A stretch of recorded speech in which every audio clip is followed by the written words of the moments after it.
Buksan ang app. I-click ito.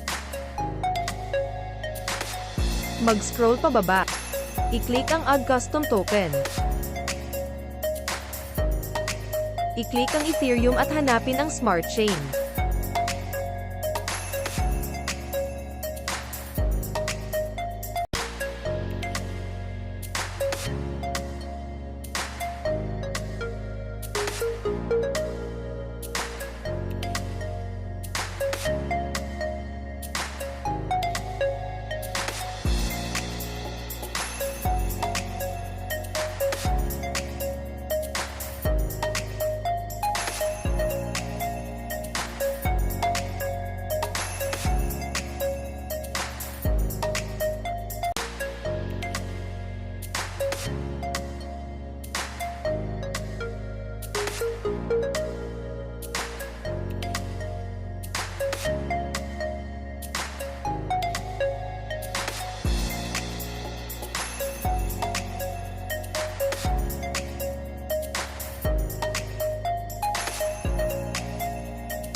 Paste dito yung wallet address.